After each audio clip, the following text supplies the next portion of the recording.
So Dad, there's this boy in my class, and I think he's really cute, and all the other girls in my class have boyfriends. So I was just asking for your blessing. How old is he? He's 16. Do you know him? I know him from class. He plays football. He has really good grades and all, and he's really sweet. Ivy, let me tell you this.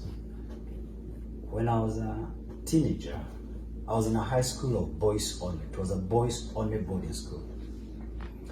I wrote letters to 3 girls and I made them believe they're my girlfriends. And I actually made their heads to spin. We didn't do much.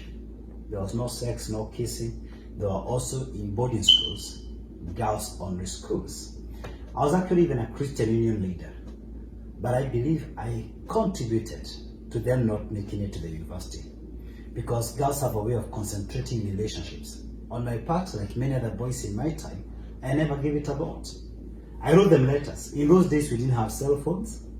We didn't have the internet. We used to write each other letters the old-fashioned way, traditional way. And in my time, girls sleeping with boys used to be seen as a disgrace to the society, to the family. A girl not being a virgin used to be looked down upon. For boys, it was heroic. No one ever told us to say no.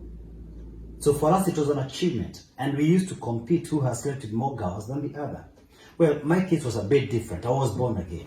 But I still felt I wanted to play with girls. There was a struggle between me. Now, when I went to the university, I found your mom.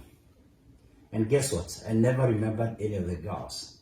2 of them actually sent me letters in the university and I ignored them. Looking back, I think I'm guilty. For me, I focused on my studies. I didn't think about the girls. I'll tell you my view, my daughter. You are just 15. You have a whole life before you. Here's my advice for you. Socialize with boys. Do not specialize. Get to know boys as much as you can. Get to interact in healthy social activities. But decide and purpose, promise Ivy, no sex until you get married. And here is why. When a boy gets involved in a relationship that tends to specialize, he starts to plot and to strategize how to have sex with you. That's what goes on in the head of a boy. And for teen boys, they seriously don't have breaks for most of them. They have no shocks to their emotions, no shock absorbers. They want to go all the way and sleep with you. And let me tell you what happens in a man's mind. When he gets a girl so easily, he doesn't value her. He thinks she's cheap. We tend to value that which is rare. That's why gold is more valuable than building rocks. Why? Gold is more rare than building stones. But secondly, even if you get married to this boy, trust me, once you get involved in sex before you get married, you have involved yourselves in sex without vows, without covenants. Either of you or both of you, after your wedding day, will continue to be involved in sex outside vows, outside covenants, what we call adultery or what we call affairs. And now, you unlike me, the standards of morality have sunk an all-time low. So both boys and girls are sleeping with each other. No one is condemning them. I mean, it has sunk to a new low. Trust me, you have no idea how many emails I receive every day, how many people inbox me on my Facebook page, going through a lot of pain. And when I dig the root cause, it's because they had a wrong foundation in their marriage. Hear me, my daughter. You will save yourself a lot of pain. A lot of pain. If you only purpose today, no sex until I get married. You are not doing that for me, you're not doing that for anyone else. You're doing that for Ivy. You will save yourself a lot of pain. So when I began dating your mom, she was 19 and I was 20. And when I proposed to her, I told her, look, no sex until we get married. It was tough those days in the university, just like it is right now. 4.5 years, I kept my word. I kept my promise. Now your mom knows she can trust me. Why? When I was younger, I kept my word.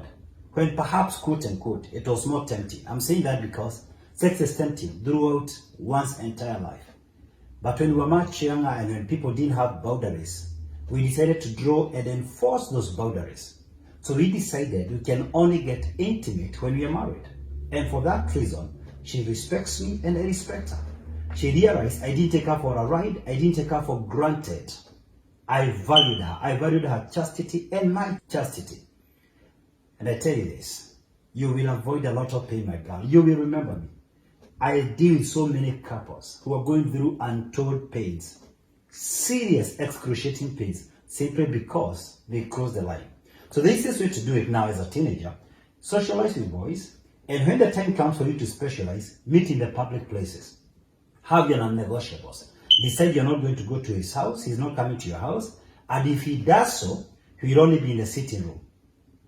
Or you go to their sitting room, and not alone. Go with 2 or 3 other girls. Let him come and visit you with 2 or 3 other people, but don't go to the bedroom. Don't take him to your bedroom. Let him not take you to the bedroom. You can meet in the park, but avoid meeting just the 2 of you in privacy, because it's very easy to think you're going to play safe, and then you cross the line. A lot of times teenagers get involved in sex. It is simply because there's a lot of pressure coming from other kids, and number 2, they thought they're strong enough to resist it. Trust me, don't test your body. Keep that safe distance. Meet in the public. Meet in the public when you begin to specialize. That way, you'll have a strong foundation for your marriage. And you'll be so proud to tell your child the way I'm telling you about me and your mom. You'll be very happy to be a role model to your kids and pass on the same values to your children. And thereby, we'll be having generations and generations of families with great values. One day, I watched a movie that touched my heart, Courageous. And I saw a father give his daughter a ring, a purity ring. And that's what I want to do to you, Ivy, today. I want to give you this ring. I want to give you this ring. It's written your name. And this is not a promise to daddy. This is a promise.